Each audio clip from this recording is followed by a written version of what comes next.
Hello students, तो इस video में हम स्ट्रक्चर ऑफ डाइन्स के बारे में पढ़ेंगे। बेसिकली यहाँ पे दो तरह की डाइन्स की स्ट्रक्चर और उनके मॉलिक्यूलर ऑर्बिटल डायग्राम देखेंगे। एक तो है एलीन्स, दूसरा है 1,3-ब्यूटाडाइईन।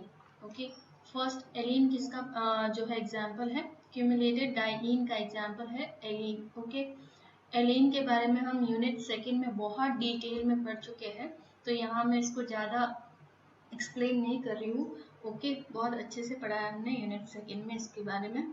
तो यहाँ पे सिंपली अगर कहें तो क्यूमुलेटिव डाइईन मैंने जैसे इसके क्लासिफिकेशन में बताया था कि दो डबल बॉन्ड जो है वो कंटिन्यूस आते हैं। दो डबल बॉन्ड अगर कंटिन्यूस आते हैं किसी भी कंपाउंड में तो हम वो डाइईन में, तो हम वो कहेंगे कि वो डाइईन हमारी कैसी है, क्यूमुलेटिव डाइईन है, क्यूमुलेटिव डाइईन। ओके, अब यहाँ पे स्ट्रक्चर के बारे में देखते हैं कि ये जो डबल बॉन्ड बनते हैं इनकी लेंथ क्या होती है और यहाँ पे कार्बन और जो हाइड्रोजन जुड़े हुए हैं उनके बीच का एंगल क्या होता है। तो बेसिकली यहाँ पे जैसे आपको डायग्राम में दिख ही रहा होगा, क्यूमुलेटिव डाइईन या फिर इसे आप कह ले एलीन है, ये हमारी क्या है, एलीन। ओके, एलीन, एलीन में जो है यहाँ पे दो डबल बॉन्ड के बीच में डिफरेंस बॉन्ड लेंथ कितना है इसका, 1.08 एंगस्ट्रम का, जो कि बहुत कम है। ओके, तो यहाँ पे इतना कम इसका बॉन्ड लेंथ क्यों है, क्योंकि आगे भी जो है यहाँ पे डायरेक्टली ये दोनों ये कार्बन जिससे डबल बॉन्ड जुड़ा हुआ है आगे डायरेक्टली दूसरे डबल बॉन्ड से जुड़ा हुआ है, जिस वजह से क्या है यहाँ पे एस कैरेक्टर बहुत ज्यादा जनरेट हो गया। आप देखेंगे यहाँ पे कि ये सेंटर वाला कार्बन जो है इसका हाइब्रिडाइजेशन क्या है, sp हाइब्रिडाइज्ड है ये सेंटर वाला कार्बन, और ये जो साइड में दोनों कार्बन है ये क्या है, sp2 हाइब्रिडाइज्ड है।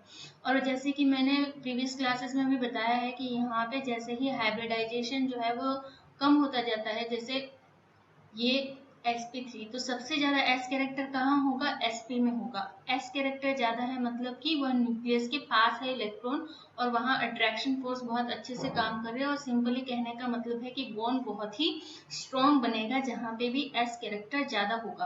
तो क्योंकि सेंट्रल कार्बन एटम पे s कैरेक्टर बहुत ज्यादा है यहाँ पे, इस वजह से ये जो बॉन्ड है इसकी लेंथ जो है वो बहुत ज्यादा कम हो जाती है, 1.08 एंगस्ट्रॉम तक ही रहती है। ओके, यहाँ पे जो ये वाले हाइड्रोजन जुड़े हैं कार्बन से, ठीक है, ये CH का जो एंगल है वो कितना होता है, यहाँ पे दिखाया है 118 डिग्री सेंटीग्रेड होता है, 118 डिग्री सेंटीग्रेड यहाँ के बीच का एंगल होता है। ओके, अब इसका देखते हैं कि ये तो हो गया लेंथ और एंगल के बारे में।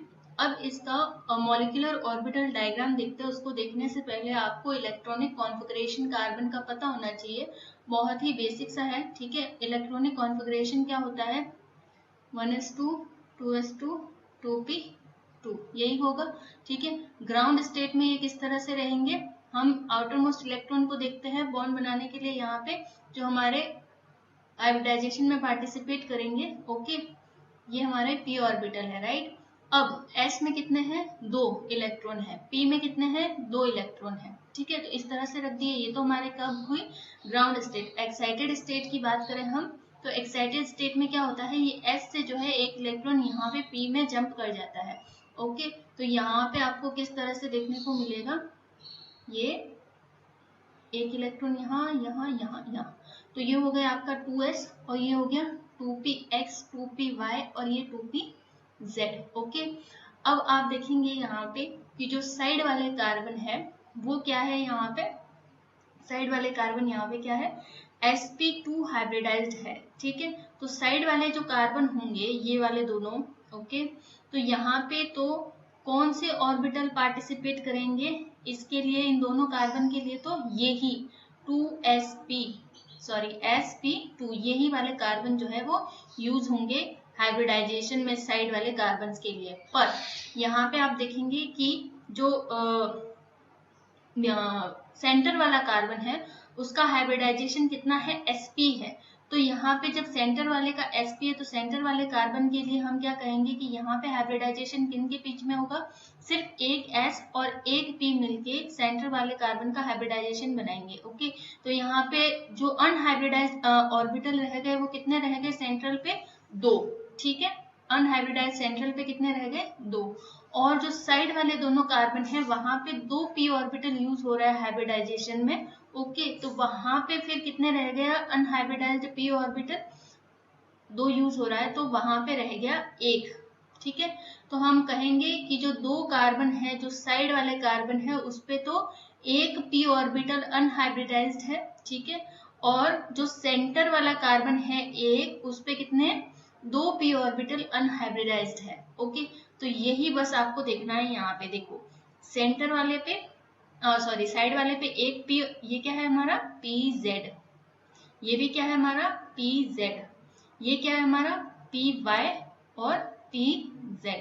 ठीक है, तो यहाँ पे py और pz दोनों अनहाइब्रिडाइज्ड रहते हैं। तो अभी जो अनहाइब्रिडाइज्ड ऑर्बिटल हमेशा याद रखना, जो पाई बॉन्ड बनता है वो हमेशा अनहाइब्रिडाइज्ड ऑर्बिटल के ओवरलैपिंग की वजह से ही बनता है। ओके सॉरी, तो यहाँ पे क्या होगा, ये जो है यहाँ पे दोनों p ऑर्बिटल ओवरलैप करेंगे, वो भी कैसा कोलेटरल ओवरलैपिंग होगी। यहाँ पे लेटरल ओवरलैपिंग होगी, समपार्श्विक अतिव्यापन होगा। ठीक है, तो यहाँ पे ये अतिव्यापन होगा और इससे पाई बॉन्ड का फॉर्मेशन हो जाएगा। और दूसरे क्या है, यहाँ पे इन दोनों p ऑर्बिटल के बीच में अतिव्यापन होगा, ओवरलैपिंग होगी और यहाँ पे पाई बॉन्ड बन जाएगा। ठीक है, तो इस तरह से इसका मॉलिक्यूलर ऑर्बिटल स्ट्रक्चर आप एक्सप्लेन कर सकते हैं। राइट, अब जैसा कि मैंने यूनिट सेकेंड में भी बताया था, क्योंकि ये क्या होता है कि ओवरलैपिंग हमेशा क्या होनी चाहिए, समपार्श्विक ओवरलैपिंग होनी चाहिए, पर क्योंकि ये दोनों ही ऑर्बिटल इस कार्बन पर सेम प्लेन में नहीं होते, एक दूसरे के परपेंडिकुलर होते हैं, बिल्कुल इस तरीके से। ठीक है, तो क्या होगा, इसको क्या होता है, यहाँ पे ये जो p ऑर्बिटल है ना, इसको थोड़ा सा टिल्ट होना पड़ता है, यहाँ से इसको इस सिंगल बॉन्ड के थ्रू मुड़ना पड़ता है। ठीक है, जिस वजह से क्या होगा, एक हाइड्रोजन अबव द प्लेन आ जाता है और एक हाइड्रोजन बिलो द प्लेन चला जाता है। उसी केस में यहाँ पर जो है वो ओवरलैपिंग हो सकती है, और इस कारण से यहाँ पे 2 प्लेन बन जाते हैं, बिल्कुल इस तरह से। यहाँ पे ये जो देखने को मिल रहा है पिंक में और ये ग्रीन में, यहाँ पे 2 प्लेन बन जाते हैं। राइट, चलो बिल्कुल इस तरीके से, एक मिनट, ये 2 प्लेन यहाँ पे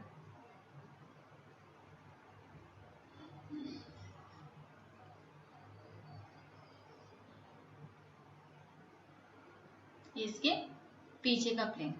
ठीक है, तो इस तरह से आपको यहाँ पे 2 प्लेन एक दूसरे के परपेंडिकुलर देखने को मिलते हैं। ये याद रखना हमेशा, क्या होता है, दोनों प्लेन एक दूसरे के परपेंडिकुलर होते हैं। राइट, चलो नेक्स्ट देखते हैं हम यहाँ पे कि स्ट्रक्चर ऑफ कॉन्जुगेटेड डाइईन। ये तो हो गया एलीन की स्ट्रक्चर और उनका molecular diagram, bond angle, bond length, plane होता है किस तरह से होता है, पूरा जो है कंपाउंड में पाई बॉन्ड का फॉर्मेशन किस तरह से होता है वो देखा। अब यही जो है हम देखते हैं कॉन्जुगेटेड डाइईन में। इसमें देखने के लिए हम यहाँ पे एग्जांपल ले रहे हैं 1,3-ब्यूटाडाइईन का। ओके, ये किसका एग्जांपल है, 1,3-ब्यूटाडाइईन का, ब्यूटाडाइईन। राइट, अब यहाँ पे देखो 1,3-ब्यूटाडाइईन में जितने भी कार्बन होते हैं, यहाँ पे आप देखेंगे, यहाँ पे जितने भी कार्बन एटम है वो सारे के सारे क्या है, sp2 हाइब्रिडाइज्ड है। सारे के सारे क्या है, sp2 हाइब्रिडाइज्ड है यहाँ पे। तो हम यहाँ पे कहेंगे कि यहाँ पे हर कार्बन पर एक pz ऑर्बिटल अनहाइब्रिडाइज्ड है। ठीक है, अगर मैं इसको नंबर दे दूं, यहाँ पे ये है मेरा 1 कार्बन 1 नंबर, ये 2 नंबर कार्बन, ये 3 नंबर कार्बन और ये 4 नंबर कार्बन। ओके, तो चारों के चारों कार्बन क्या है, अनहाइब्रिड, चारों के चारों कार्बन क्या है, sp2 हाइब्रिडाइज्ड है। राइट, इन चारों के चारों कार्बन पर जो है वो एक एक pz ऑर्बिटल जो है वो अनहाइब्रिडाइज्ड रखा हुआ है, अनहाइब्रिडाइज्ड रखा हुआ है। बिल्कुल इस तरह से हाइब्रिडाइजेशन शो करेंगे यहाँ पे। वहां पे तो 2 तरह, एलिन में तो 2 तरह के कार्बन थे, एक तो sp और एक sp2। यहाँ पे क्या होगा, यहाँ पे आप देखेंगे कि हाँ ये था ओनली, ये जो pz ऑर्बिटल है ना, बस यही अनहाइब्रिडाइज्ड रहेगा, बाकी ये दोनों p ऑर्बिटल और ये s ऑर्बिटल जो है वो हाइब्रिडाइजेशन में पार्टिसिपेट करेंगे और इस वजह से sp2 हाइब्रिडाइजेशन होगा, राइट। चलो तो यहाँ देखते हैं अभी कि ये p ऑर्बिटल कार्बन नंबर 1 का और कार्बन नंबर 2 का p ऑर्बिटल क्या करता है, आपस में ओवरलैप करता है और पाई बॉन्ड का फॉर्मेशन होता है, ठीक है। एक बॉन्ड किसके बीच में बनता है, कार्बन नंबर 1 और कार्बन नंबर 2 के बीच में। इसी तरीके से अगर स्टार्टिंग में ही ना बताएं हम तो यहाँ पे आप बता सकते हैं इस तरह से, ये स्टार्टिंग में ही नहीं बताते हैं, इसको एक्सप्लेन करेंगे कि यहाँ किस तरह से ये होता है, ठीक है। ओके,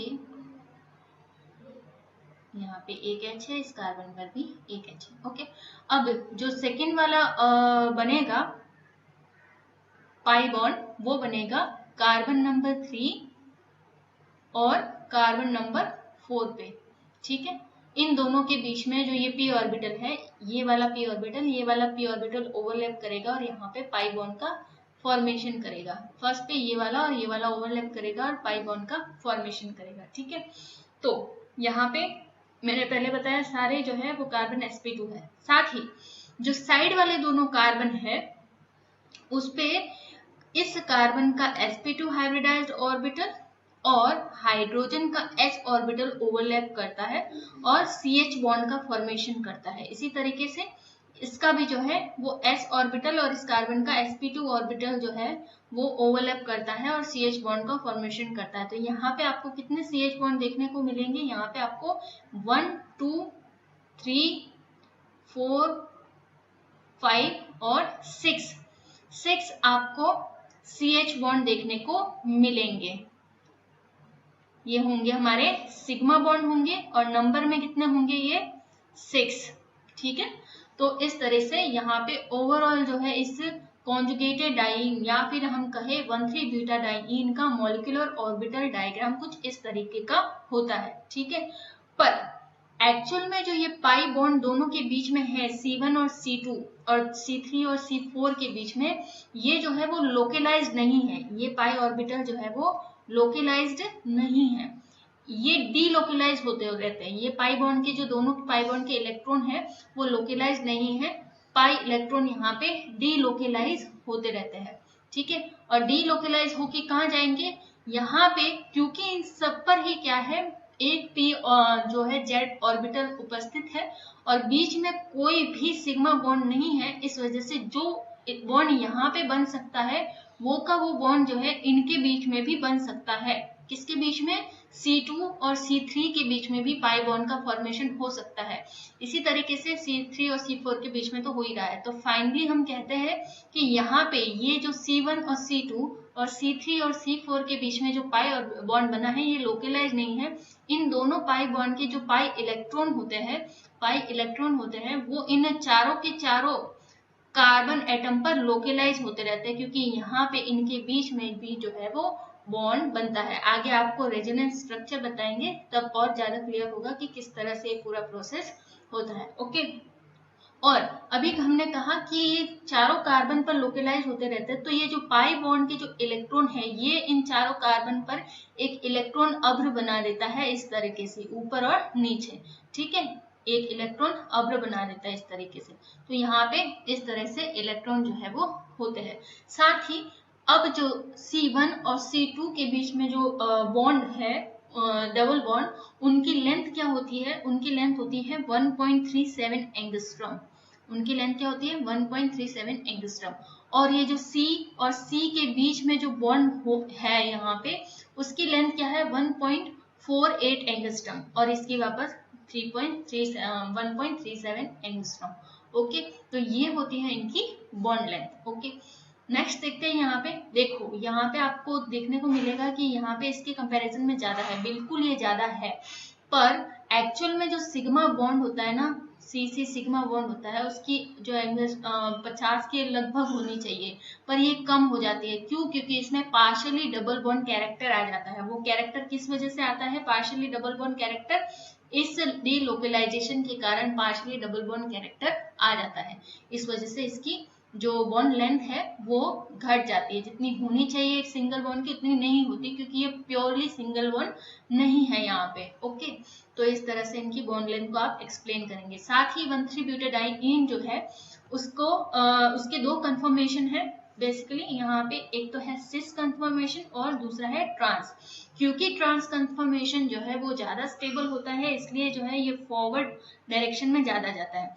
इसका सिंपल मतलब क्या है, देखो ये एरो छोटा है और ये एरो बड़ा है, सिंपल सा मतलब है कि ट्रांस जो है वो ज्यादा स्टेबल स्ट्रक्चर है, इस वजह से ये ज्यादा बनता है, जबकि ट्रांस से सिस में कन्वर्जन स्लो होता है और सिस से ट्रांस में कन्वर्जन बहुत ही फास्ट होता है, क्योंकि ट्रांस जो है वो मोस्ट स्टेबल होता है दोनों में। ठीक है, ट्रांस जो है वो बहुत ज्यादा स्टेबल होता है, राइट।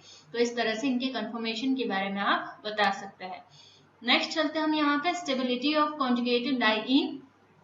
सबसे पहले हम देखते हैं कि अगर आपको कॉन्जुगेटेड डाइईन का स्टेबिलिटी चेक करना है तो उसके लिए कुछ इंपॉर्टेंट पैरामीटर्स है, उनको देखते हैं। सबसे पहला ये है कि हीट ऑफ हाइड्रेशन चेक कर लो। आपको कोई कॉन्जुगेटेड डाइईन की स्टेबिलिटी चेक करनी है कि कौन सी कॉन्जुगेटेड डाइईन ज्यादा स्टेबल है और क्यों है, तो आप क्या करेंगे, उसकी हीट ऑफ हाइड्रेशन चेक कर लो। ठीक है, अब वो बाद में देखते हैं, फिलहाल देखते हैं यहाँ पे कि कुछ पॉइंट इंपोर्टेंट बता देती हूँ हीट ऑफ हाइड्रेशन का जो है एग्जाम्पल लिखने से पहले। यह आप देखेंगे कि एक एल्कीन है, ठीक है, एक एल्कीन है, उस पर सिर्फ एक प्रतिस्थापी लगा हुआ है, एक सब्स्टिट्यूएंट लगा हुआ है। उस केस में उसकी हीट ऑफ हाइड्रेशन क्या होगी, यहाँ पे -30 किलो कैलोरी पर मोल। जैसे ही इस पर एक और प्रतिस्थापी लग गया तो उसकी हीट ऑफ हाइड्रेशन डिक्रीज हुई। ठीक है, और एक और प्रतिस्थापी लग गया इस एल्कीन पर, ठीक है, तो इसकी हीट ऑफ हाइड्रेशन थोड़ी और डिक्रीज हुई।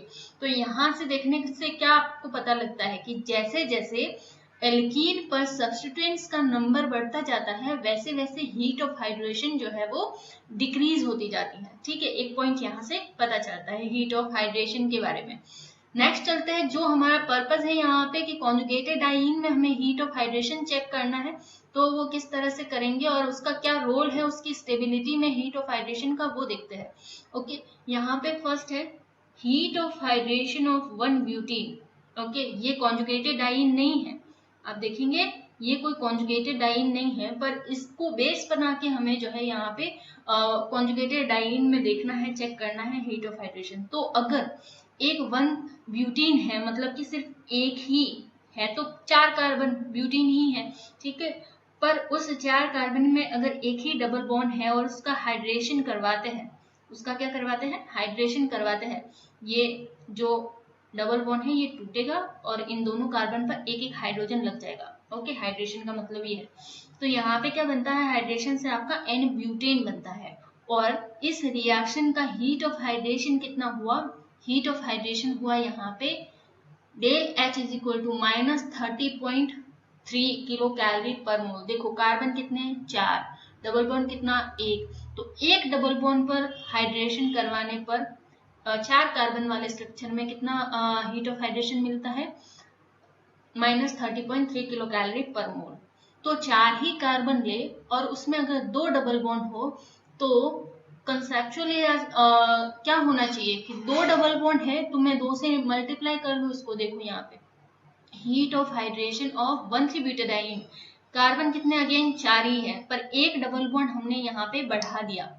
अब इसका जो है हमने हाइड्रेशन करवाया और बना क्या, प्रोडक्ट भी तो सेम ही बना, ठीक है, N ब्यूटेन। ओके, अब इसका हीट ऑफ हाइड्रेशन जो है वो तो क्या होना चाहिए, फिर अगर एक डबल बॉन्ड पर हाइड्रेशन हुआ था तो 30.3 था, तो 2 पे हुआ है तो मल्टीप्लाई कर लो 2 से, तो फिर हमारे हिसाब से तो 60.6 किलो कैलोरी पर मोल होना चाहिए था, पर इतना नहीं होता है। देखो किस वजह से, but actual heat of hydration for 1,3-butadiene is del H is equal to -57.1 kilo calorie पर मोल। ठीक है, कम होता है, 60.6 नहीं होता है। तो यहाँ पे एनर्जी डिफरेंस कितना देखने को मिला आपको, -3.5। इसका रीजन क्या है, अब ये -3.5 आया, इसका मतलब क्या है, ये एनर्जी क्या है, तो ये एनर्जी बेसिकली क्या है, ये आपकी डीलोकेलाइजेशन एनर्जी है। क्या है ये, डीलोकेलाइजेशन एनर्जी। मैंने इससे पहले बताया था आपको कि 1,3-ब्यूटाडाइईन में इलेक्ट्रॉन, ये पाई इलेक्ट्रॉन क्या करते हैं, डीलोकेलाइज होते हैं। इस डीलोकेलाइज होने में भी क्या लगती है, एनर्जी लगती है। ठीक है, तो ये क्या है, डीलोकेलाइजेशन एनर्जी है। और ये एनर्जी जो है वो हमारे 1,3-ब्यूटाडाइईन को एक एक्स्ट्रा ब्यूटाडाइईन एक एक्स्ट्रा स्टेबिलिटी देती है, एक्स्ट्रा स्टेबिलिटी देती है। ठीक है, तो ये -3.5 किलो कैलोरी पर मोल क्या है, ये जो है स्टेबिलिटी एनर्जी है 1,3-ब्यूटाडाइईन के लिए, राइट। चलो नेक्स्ट देखते हैं दूसरा पैरामीटर क्या है स्टेबिलिटी चेक करने के लिए। यहाँ पे स्ट्रेंथनिंग ऑफ सिग्मा बॉन्ड या फिर shortening of sigma bond. Okay, कोई भी 1,3-ब्यूटाडाइईन, हम ब्यूटाडाइईन की बात कर रहे हैं, तो यहाँ पे एक ब्यूटाडाइईन या फिर एक कॉन्जुगेटेड डाइईन कब स्टेबल होगा, कैसे पता चलेगा कि वो स्टेबल है। तो अगर उस कॉन्जुगेटेड डाइईन में जो दोनों डबल बॉन्ड है उसके बीच का जो सिंगल बॉन्ड है अगर वो शॉर्ट हुआ है, उसकी लेंथ कम हुई है या उसकी स्ट्रेंथनिंग हुई है, वो मजबूत हुआ है या उसकी लेंथ कम हुई है, तो हमें पता चल जाएगा कि ये जो यहाँ पे कॉन्जुगेटेड डाइईन है वो क्या है, एक्स्ट्रा स्टेबल है। बॉन्ड ज्यादा स्ट्रॉन्ग होगा तो उसका सिंपल सा मतलब क्या है, आप उसे आसानी से नहीं तोड़ सकते, तोड़ने के लिए बहुत ज्यादा एनर्जी देनी पड़ेगी। इसका सिंपल मतलब क्या है कि वो जो कंपाउंड है वो बहुत ज्यादा स्टेबल है। ओके, तो अभी हमने थोड़ी देर पहले ही पढ़ा था कि ये यहाँ पे देखो, यहाँ पे मैंने कहा था ये जो सिंगल बॉन्ड है ना, इसकी लेंथ तो 1.50 के आसपास होनी चाहिए, पर क्योंकि ये कॉन्जुगेटेड डाइईन में पाई इलेक्ट्रॉन का डीलोकेलाइजेशन होता है, उस वजह से यहाँ पे पार्शियली डबल बॉन्ड कैरेक्टर आ जाता है, जिस वजह से इस बॉन्ड की जो लेंथ होनी चाहिए थी उससे कम हो जाती है, और कम हो जाती है और डबल बॉन्ड कैरेक्टर आ जाता है, तो सिंपल सा मतलब है कि बॉन्ड बहुत ही ज्यादा स्ट्रॉन्ग हो गया है। तो जहां पे भी कॉन्जुगेटेड डाइईन में बॉन्ड स्ट्रॉन्ग हो गया है या फिर बॉन्ड शॉर्ट हो गया है सिग्मा बॉन्ड, तो हम कहेंगे कि वो कॉन्जुगेटेड डाइईन हमारी क्या है, स्टेबल है। और वो डाइईन कैसी है, कॉन्जुगेटेड है, स्टेबल है, राइट। ये डबल बॉन्ड था यहाँ पे। ओके, देखो ये तो हो गया, ये हमारा पाई बॉन्ड है, ये पाई बॉन्ड है, या फिर आप कहे 1,3-ब्यूटाडाइईन, 1,3-ब्यूटाडाइईन है। रीजन समझ में आ गया क्यों है ये, ठीक है, स्ट्रॉन्ग। अब यहाँ पे देखो डबल बॉन्ड तो यहाँ पे भी है दोनों, पर ये कैसी है, डाइईन या आइसोलेटेड डाइईन है। ओके, इस वजह से यहाँ का जो सिंगल बॉन्ड है ना, अब यहाँ पे देखो कि अगर इसको क्या होना हो, यहाँ के जो पाई इलेक्ट्रॉन है इनको डीलोकेलाइज होना हो, तो क्या यहाँ पे ये डीलोकेलाइज हो सकते हैं, ऑर्बिटल डायग्राम से देखते हैं, नहीं हो पाएंगे। ठीक है, ये देखो यहाँ पे ये P था ऑर्बिटल जिनके बीच में ओवरलैपिंग हुई है। ठीक है, ये P ऑर्बिटल ओवरलैपिंग हुई है यहाँ पे। अब यहाँ पे इलेक्ट्रॉन है, पाई इलेक्ट्रॉन, राइट, यहाँ पे पाई इलेक्ट्रॉन है। अब यहाँ पे इसके बीच में कोई यहाँ पे P ऑर्बिटल है ही नहीं। ठीक है, तो अब आप बताओ कि इन सारे कार्बन्स पर क्या पाई इलेक्ट्रॉन का डीलोकेलाइजेशन हो सकता है, नहीं हो सकता है, रिस्ट्रिक्टेड है डीलोकेलाइजेशन यहाँ पे। ठीक है, तो फिर हम यहाँ कहेंगे कि ये जो सिंगल बॉन्ड है इसमें पार्शियली डबल कैरेक्टर नहीं आ सकता, इन दोनों सिंगल बॉन्ड में पार्शियली डबल बॉन्ड कैरेक्टर नहीं आ सकता। तो ये क्या होंगे, सिंगल बॉन्ड या सिग्मा बॉन्ड ही रहेंगे, सिंगल बॉन्ड या सिग्मा बॉन्ड ही रहेंगे। और सिग्मा बॉन्ड को क्या होता है, आसानी से ब्रेक किया जा सकता है, इजीली ब्रेक किया जा सकता है। ठीक है, तो हम यहाँ पे कहेंगे कि ये जो है वो कॉन्जुगेटेड डाइईन के कंपैरिजन में कम स्टेबल होता है। ठीक है, ओके, नेक्स्ट देखते हैं डीलोकेलाइजेशन ऑफ पाई इलेक्ट्रॉन। अब बार बार बताने की जरूरत नहीं है इसको, किस तरह से होता है हमने डिटेल में पढ़ लिया है। ओके, ये पाई इलेक्ट्रॉन यहाँ पे डीलोकेलाइज इस तरह से होते हैं, फाइन। और ये मैंने एक्सप्लेन कर ही दिया कि यहाँ पे नहीं हो पाएंगे डीलोकेलाइजेशन, यहाँ पे बीच में क्या आ जाता है, sp3, ये और भी sp3 हाइब्रिडाइज्ड कार्बन आ जाता है, तो डीलोकेलाइजेशन यहाँ सारे कार्बन पे पॉसिबल नहीं है। ओके, इसके साथ ही जो है हम यहाँ पे देखेंगे कि रेजोनेटिंग स्ट्रक्चर कैसे बनती है। ये देखो आज तक हमने पढ़ाई है कि जितनी ज्यादा किसी कंपाउंड की रेजोनेटिंग स्ट्रक्चर बनेगी वो कंपाउंड उतना ही ज्यादा स्टेबल रहेगा। इसमें तो नहीं बन सकती आइसोलेटेड में, कोई इलेक्ट्रॉन लोकलाइजेशन नहीं हो रहा, पर यहां बन सकती है। देखो ये जैसे इलेक्ट्रॉन इधर शिफ्ट हुए, ये डबल बॉन्ड यहाँ आ गया, ये सिंगल बॉन्ड और ये बन गया यहाँ पे माइनस। ठीक है, ये इलेक्ट्रॉन यहाँ शिफ्ट हुए। तो इसी तरीके से अगर ये इलेक्ट्रॉन इधर शिफ्ट होते हैं और ये इलेक्ट्रॉन इधर शिफ्ट होते हैं तो यहाँ पे फिर दूसरी रेजोनेटिंग स्ट्रक्चर क्या होगी कि इस पे आ जाएगा और फिर बात वही रहती है, इसमें कोई डिफरेंस नहीं है यहाँ पे दोनों ही स्ट्रक्चर में, पर आप बताने के लिए इस तरह से लिख सकते हैं। ठीक है, तो ओवरऑल जो यहाँ पे हम कहेंगे रेजोनेटिंग हाइब्रिड जो होगा इसका, वो क्या होगा, उसको हम रेजोनेटिंग हाइब्रिड कैसे लिखेंगे, ये सिंगल बॉन्ड, ये single bond, single bond, single bond. Okay, अब यहाँ पे क्योंकि ये इलेक्ट्रॉन डीलोकलाइज हो रहे हैं तो यहाँ से तो जा रहा है, तो यहाँ पे जो डबल बॉन्ड था उसका कैरेक्टर डबल बॉन्ड कम हो गया, यहाँ पे सिंगल बॉन्ड था पर यहाँ पे इलेक्ट्रॉन आए तो उसमें थोड़ा डबल बॉन्ड कैरेक्टर आ गया, और यहाँ पे भी डबल बॉन्ड था, इलेक्ट्रॉन यहाँ से मूव किए तो यहाँ पर भी क्या हुआ, सिंगल बॉन्ड कैरेक्टर आ गया, थोड़ा सा, पूरा नहीं। ठीक है, तो ये होती है हमारी क्या, रेजोनेटिंग हाइब्रिड। किसके लिए, 1,3 बीटा डाइईन के लिए। ओके, तो ये सारे पैरामीटर्स थे जिनके बेसिस पे आप बता सकते हैं कि कॉन्जुगेटेड डाइईन जो है वो मोस्ट स्टेबल क्यों होती है। ओके, चलो, थैंक यू।